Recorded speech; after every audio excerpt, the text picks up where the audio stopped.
안녕하세요. 오늘의 데일리 뉴스레터에 오신 것을 환영합니다. 1. 기술은 옛날부터 유명합니다. 2. 루브르 박물관의 기념물. 3.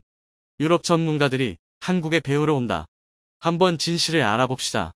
아마 여러분들도 다양한 음모론에 등장하는 유럽 귀족 가문 중 로스차일드라는 이름은 들어보셨을 것으로 생각됩니다.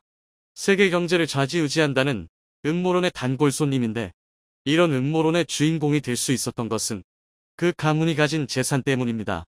1800년대 중반 로스차일드가 소유한 재산은 무려 60억 달러였는데, 실물 가치로 보자면 역사상 그 어떤 금융자본보다 더 많은 재산입니다. 때문에 로스차일드 가문은 영국 원저, 오스트리아 합스부르크, 러시아 로마노프 등의 이은 제휴강조라고 불릴 만큼 어마어마한 영향력을 발휘했는데요.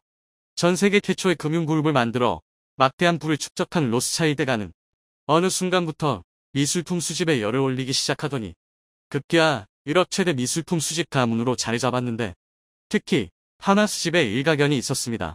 그런데 루브르 박물관이 최근 몇 년간 이 로스차일드 가문이 기증한 판화를 모관하면서 한국의 전통한지만 사용하고 있다고 하는데요. 도대체 어떤 일이 있었던 것일까요?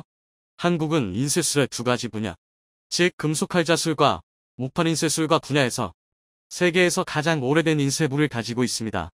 이보다 더 오래된 인쇄술 자료가 발견되기 전까지 한국은 여전히 세계에서 인쇄술이 가장 발달한 나라로 기억될 겁니다. 금속활자 인쇄부는 1377년에 간행된 직지 심체요절 학원을 박병선 박사님이 프랑스에서 찾아내셨고, 목판 인쇄불은 1966년 경주 물국사 석가탑에서 발견된 무구정 광대 다란이경 751년 이전 간행입니다.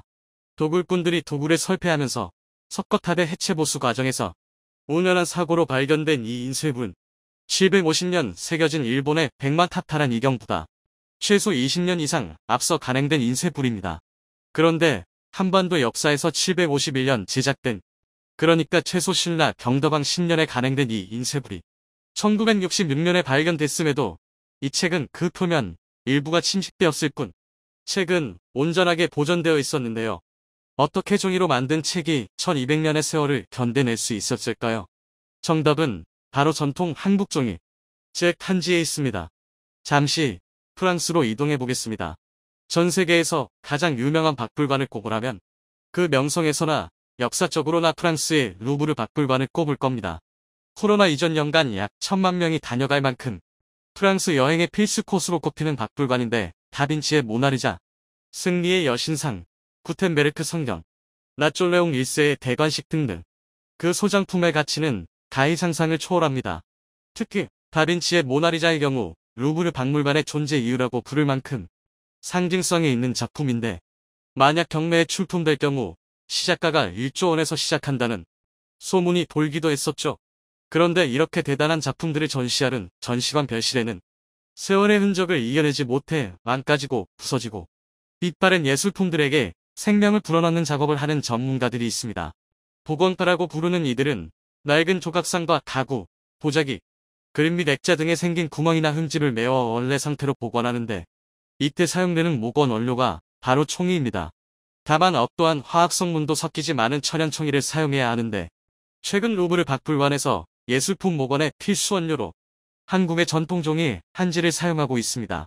특히 가구의 경우 나무로 제작된 경우가 많아 갈라짐 현상이 발생하는데, 이 갈라지면 인공접착제가 아닌 총이를 접착제로 사용하기도 합니다. 일례로 2017년 신성모 마제국 막시밀리안 2세가 사용하던 가구의 책상 손잡이가 부서졌을 때 이를 목원하기 위해 한지를 사용했죠.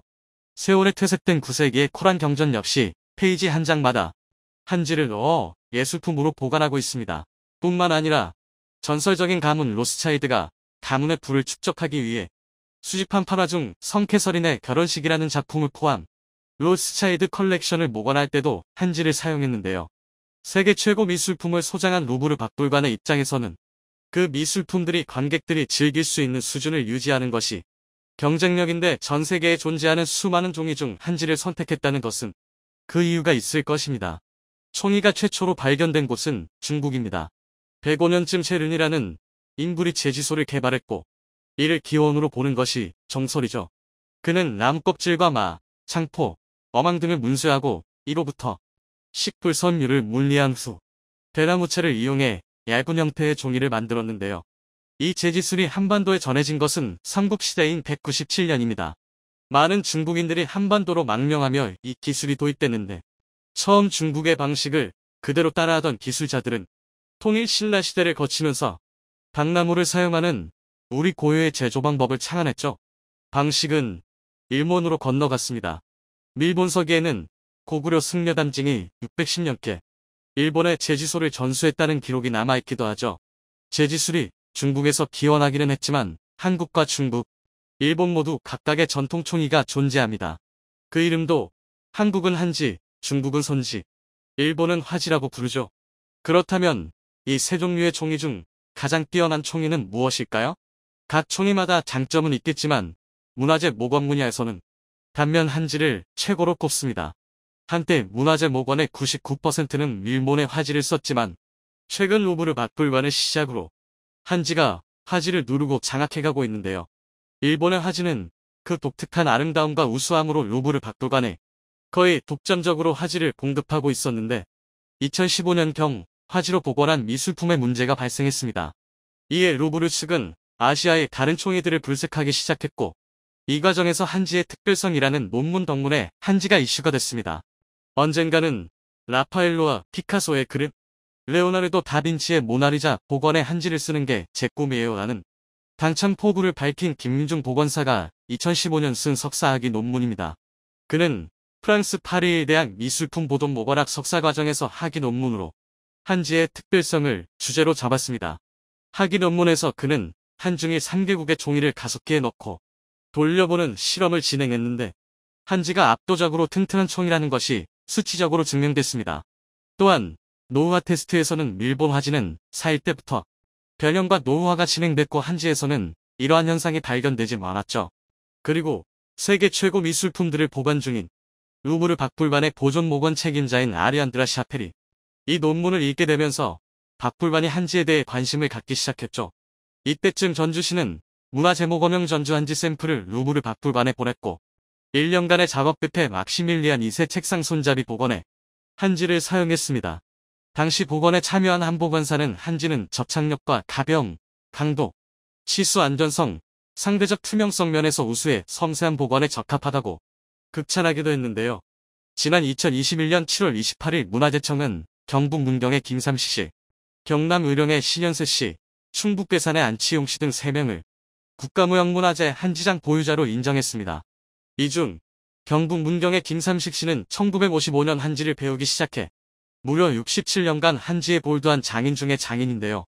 그는 한지의 재료가 되는 당나무, 황촉규 등을 직접 재배하는 것으로 잘 말려져 있고 정통성을 고수하는 노력으로 전통한지 제조에만 전념해왔습니다. 그가 67년간 쌓아온 노하우로 만든 한지가 바로 2018년 목원된 로스차일드 가문의 성캐서린의 결혼식에 사용됐습니다. 한편 지난 2022년 5월 20일 UAE 아부다비 루브르 박물관에서는 총의의 역사 전시회가 개최됐습니다. 당시 이 전시회를 총괄한 그래픽 아트 부서 총책임자 자비의 살몽은 한국 언론과 인터뷰를 진행했는데요. 박물관 부관장에 해당하는 그는 미술품 목원에 필요한 종이를 찾다 한지를 알게 된 후 그 매력에 푹 빠졌다고 했습니다. 박물관에서 한지를 사용하는 경우는 크게 3가지로 하나는 아주 귀한 그림의 여백을 목원할 때입니다. 어떤 작품 중에는 절대 원본을 만지면 안 되는 경우가 있는데 이런 작품의 여백을 목원할 때 한지를 사용합니다. 한지는 안정성이 높기 때문에 원본이 파괴될 위험을 줄여주기 때문이죠. 둘째는 메날로 갈릭 잉크를 사용한 작품을 복원할 때입니다. 이 잉크를 사용한 그림은 아름답기로는 으뜸이지만 빛과 공기에 노출되면 구멍이 승승 생깁니다. 렘브란트라는 전설적인 화가가 이 잉크를 많이 사용했는데 그의 작품 중 파괴되고 보수가 필요한 부분에 얇고 섬세한 한지를 덧대는 것으로 알려졌죠. 마지막으로는 오래된 가구를 복원할 때입니다. 수백 년 전에 제작된 목재 가구는 시간이 흐르며 습도나 열에 의해 갈라지거나 부풀어 오릅니다. 이렇게 손상된 가구의 틈을 메울 때도 한지를 사용하는 것으로 알려져 있죠. 지난 2016년 2월경 문경을 방문한 루브르 박물관 소장은 한지 제조 과정과 효능을 직접 눈으로 목격한 후 지구상에 이런 종이가 있다는 점이 놀랍다고 평가했습니다. 다만 이 어렵고 복잡한 한지 제작 과정을 전통적으로 이어갈 만한 인재가 없는 점은 너무나 안타까운 일입니다. 고미술품을 복원하기 위해 한지의 수요는 더 늘어날 것인데 일부 유럽 전문가들은 제발 한지의 맥이 끊기지 않게 도와달라고 부탁하는 상황입니다. 고유가 시대를 살아가는 우리에게 날로 높아지는 기름값은 가정에 엄청난 부담입니다. 인천에서 한국이 평생 써도 모자랄 석유를 만든다? 그런데 최근 인천에서는 조금 과장해서 한국이 평생 써도 모자랄 석유를 만들어내고 있습니다. 이 석유는 잘 다루기만 하면 한국이 평생 써도 모자랄 양이고 어쩌면 중동 국가들보다 더 많은 석유를 확보할지도 모르는데요. 이 기적 같은 상황을 보기 위해 영국 대기업 CEO가 직접 방문, 복전 계약 체결. 중국은 이 기름을 사기 위해 정부가 직접 나섰습니다. 주위에서 시청해 주셨으면 좋겠습니다. 지금 주위를 보면 쓰레기 문제나 공기오염으로 지구는 몸살을 앓고 있습니다.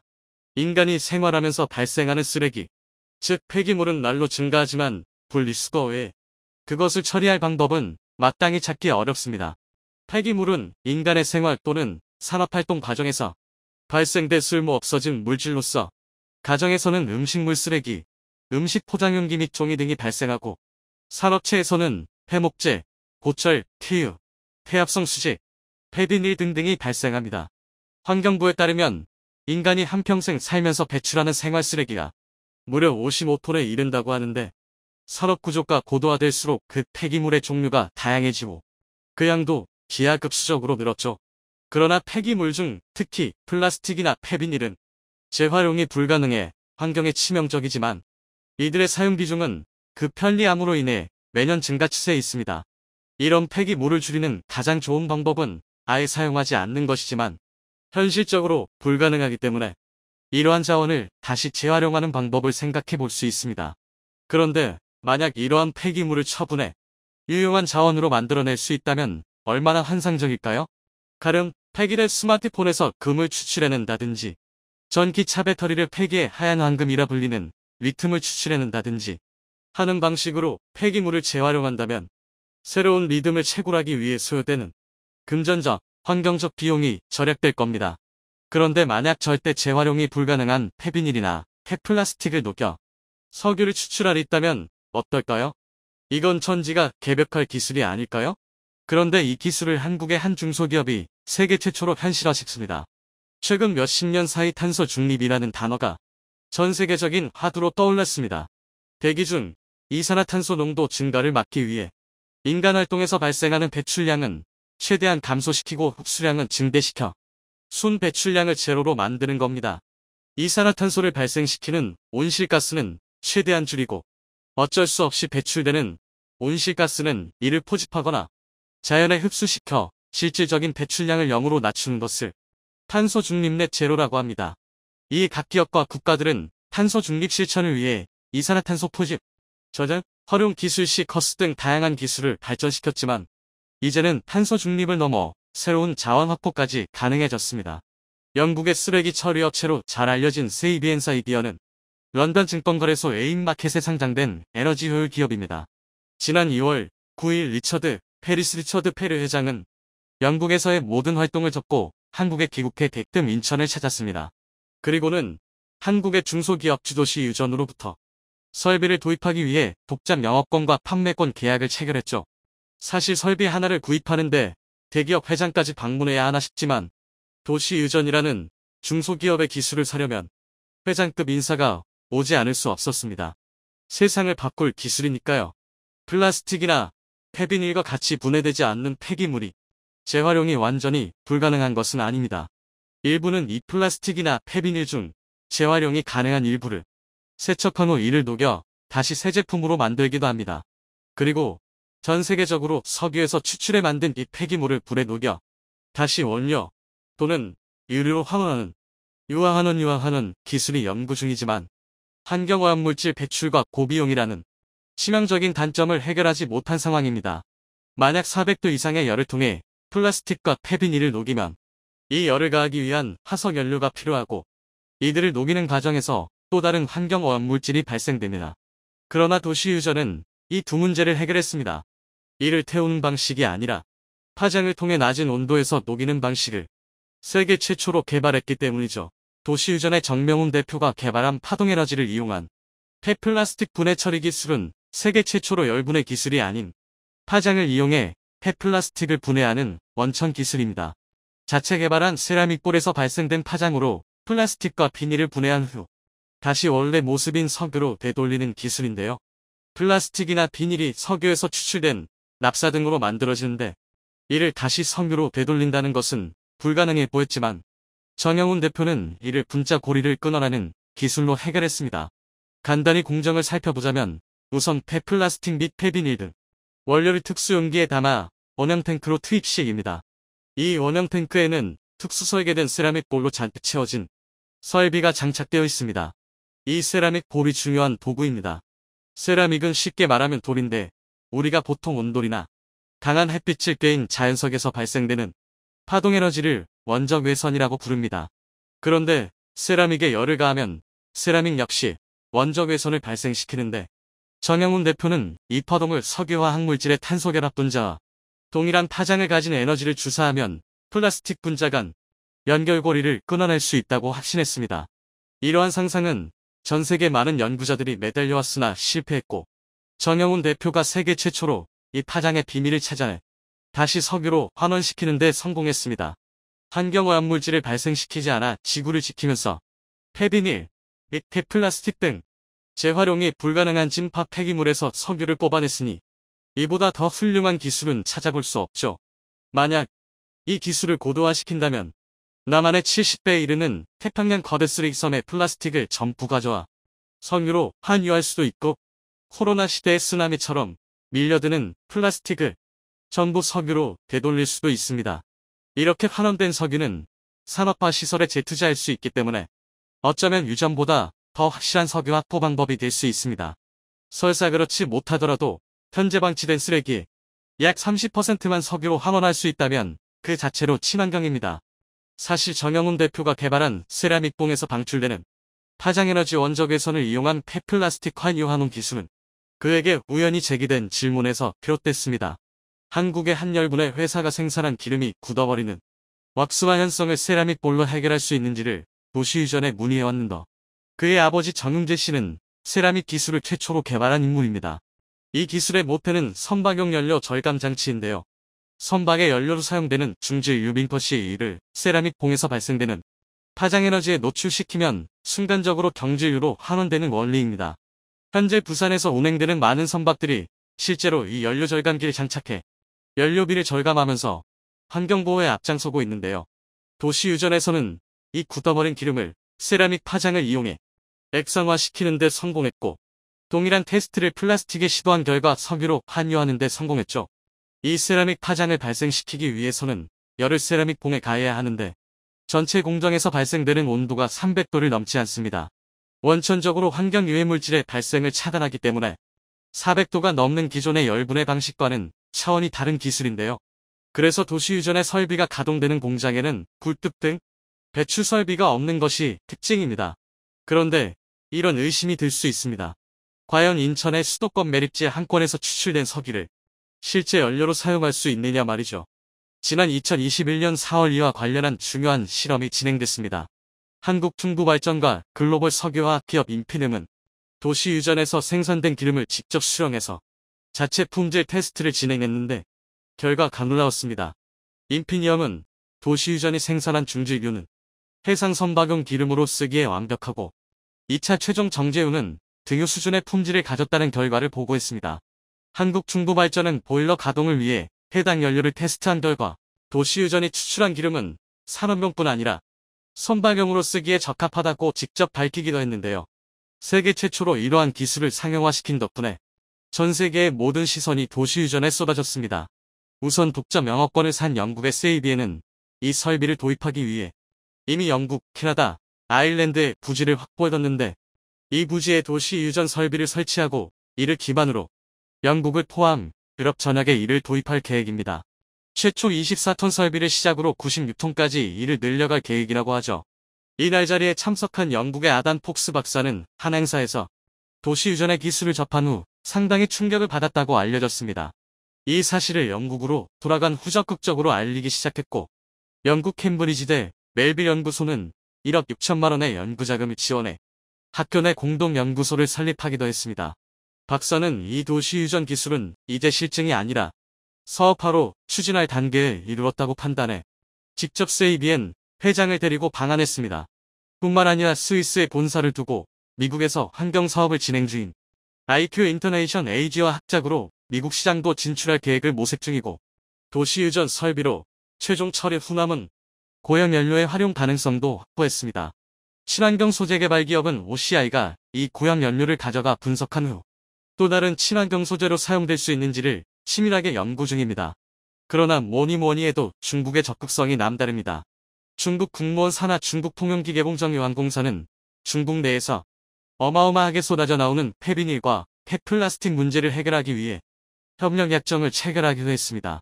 정영훈 대표의 인천 서구 수도권 매립지 공장에서는 매일 6톤의 폐플라스틱을 석유로 환원하고 있습니다. 이를 통해 매일 2,400-5,400리터를 추출해내고 있죠. 생산량의 2배 가까이 차이 나는 것은 플라스틱 상태에 따라 수율이 다르기 때문입니다. 최소 40%에서 최대 90%까지 차이가 나니까요. 그가 개발한 플라스틱 및 폐비닐을 활용한 석유 환원 기술은 한국의 입장에서는 환경을 보호하는 유일한 방법이자 획기적인 석유 확보 방법입니다. 그동안 한국은 석유를 중동에 의존해왔고 세계적인 경제 흐름에 영향을 받아 휘둘려왔습니다. 지금 우리가 겪는 고유가 시대가 딱 그러한 상황이죠.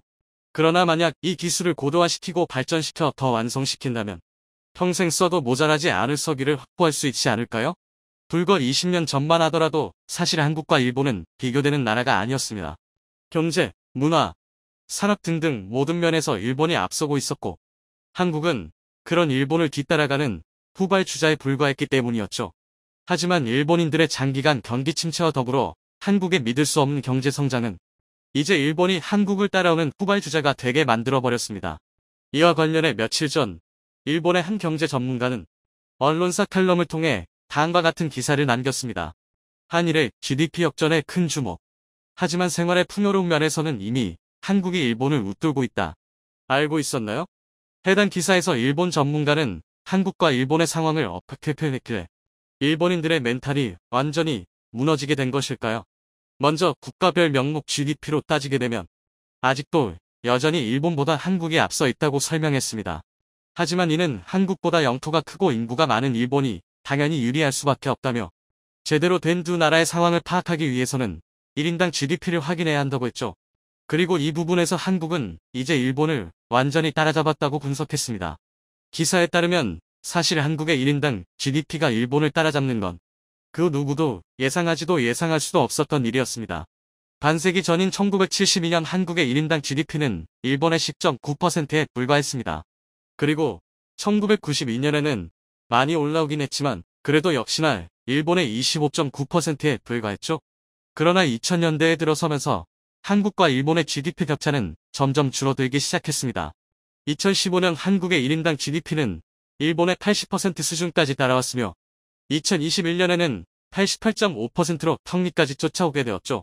게다가 한국의 잠재 성장률은 일본에 비해 2%나 높게 책정되고 있다며 한국의 1인당 GDP가 일본을 뛰어넘는 건 기정사실이라고 전문가는 분석했습니다. 하지만 더 충격적인 내용은 다음에 나왔습니다. 이처럼 아직 수치상으로는 일본의 1인당 GDP가 한국보다 높기는 하지만 사실 이건 의미 없는 수치이고 구매력 평가 기준으로 환산한 1인당 GDP는 이미 한국이 일본을 예전부터 앞섰다고 평가한 것이죠. 기본 국민소득의 경우 국내 총생산을 인구수로 나눈 1인당 명목소득이기 때문에 아무래도 정확한 실질적인 수치라고 보기는 어려웠습니다. 그래서 생겨난 게 구매력 평가 기준 국민소득인데요. 쉽게 설명하면 전 세계의 물가와 환율이 동등하다고 가정할 때 상품을 구매할 수 있는 능력을 토대로 명목소득은 환산한 것입니다. 흔히 그 나라 국민들의 실질적인 삶의 수준을 보여주는 대표적인 수치로 사용되고 있죠. 빅맥 지수를 예로 들어 전 세계 햄버거 가격이 모두 5,000원으로 동일하고 환율도 동일하다고 가정했을 때 국민들이 5,000원짜리 햄버거를 사 먹을 수 있는 구매력을 지표로 나타내고 있는 것입니다. 이렇게 구매력 평가 기준으로 1인당 GDP를 환산하게 되면 2021년 기준 일본은 42,940달러, 한국은 46,918달러로 한국이 일본보다 거의 10% 가까이 앞서고 있다는 걸 확인할 수 있습니다. 그리고 이는 이미 2018년부터 꾸준히 이어지고 있었죠. 해당 지표를 보고 다카야스 유이치 대동문화대학 교수는 다음과 같이 말했습니다. 구매력 평가 기준 1인당 GDP를 통해 실제 풍요도를 비교하면 현 시점에서 한국이 일본보다 훨씬 풍요로운 삶을 살고 있다. 한국은 일본을 쫓는 나라라는 이미지가 있었지만 수치 3으로만 봐도 이제 한국은 더 이상 일본을 쫓는 나라가 아니다.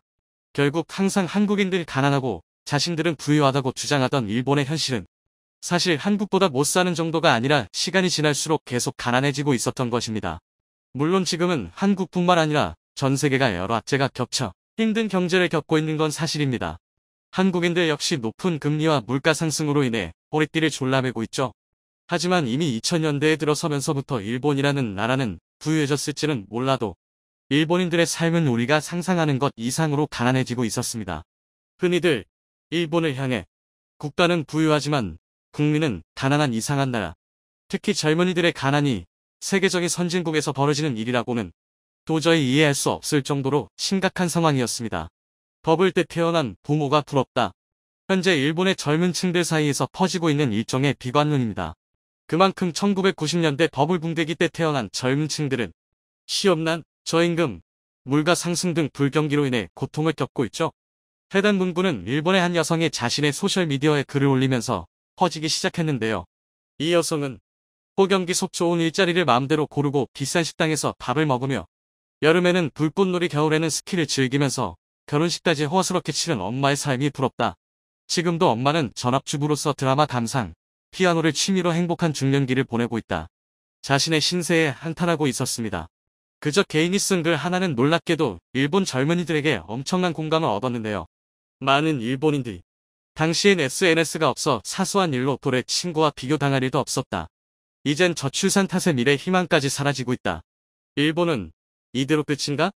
막막함을 드러내고 있었죠. 실제로 일본에서 저임금과 물가 상승 등 불경기로 인한 젊은 세대의 불만은 이미 사회 문제로 가시화된 지 오래입니다. 이처럼 일본 젊은 층의 빈곤을 확인할 수 있는 사회 현상은 대표적으로 해외여행을 예로 들 수 있는데요.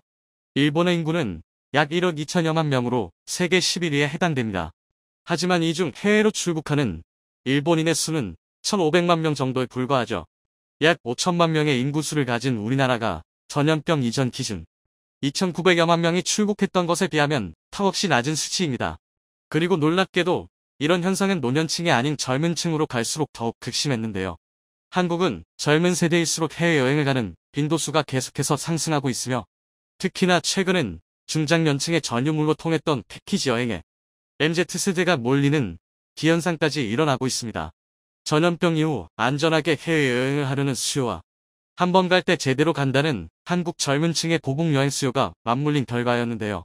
이처럼 한국의 젊은 세대들은 패키지 여행까지 독점하며 여행을 즐기고 있지만 일본의 젊은 층들은 엄두조차 내지 못하고 있습니다.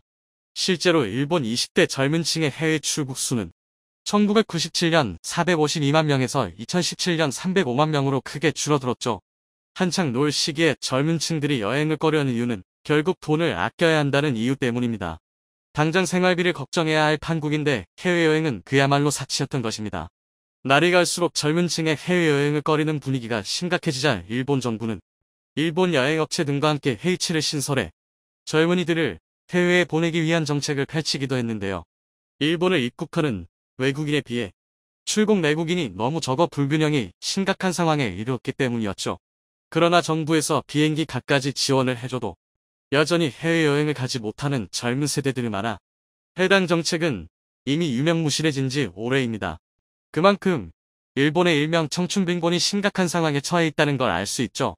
현재 일본의 젊은 층들은 밥 먹을 돈도 없어 식비를 아끼는 것을 최우선으로 생각하고 있습니다. 이와 관련해 일본에서 가장 인기 있는 도시락이 있는데요. 바로 한 가지 반찬만 담은 초저가 도시락이었습니다. 다케벤토라 불리는 해당 도시락은 치솟는 물가에 점심을 먹는 것조차 힘들어진 일본의 젊은 세대들이 반찬은 없어도 저렴하게 먹을 수 있는 식사를 찾다 보니 생겨난 도시락이죠. 가격은 한화로 약 2,100원 정도 한다고 하는데요. 일본 젊은이들은 컵라면, 샐러드 등과 함께 먹어도 5,000원이면 충분해서 하루를 버틸 수 있습니다. 오히려 기뻐하는 반응을 보여주고 있었습니다. 또한 다케벤토가 대성공을 거두면서 일본의 다른 편의점들도 200, 300엔대 도시락을 속속 출시하기 시작했는데요. 사실 점심을 사 먹기 힘든 것은 대학생들뿐만 아니라 직장인들도 마찬가지였기 때문이었죠. 실제로 일본의 많은 직장인들이 이런 저가 도시락을 사 먹거나 아예 집에서 도시락을 싸 먹는 경우가 비일비재하다고 합니다. 지표를 통해서도 볼 수 있듯이 일상 깊숙이 침투한 빈곤으로 인해 일본인들은 자연스레 한국과의 격차를 체감하며 절망할 수밖에 없는 것 같은데요. 그럼 지금부터 이제 일본이 한국을 쫓고 있다는 일본 교수의 글을 보고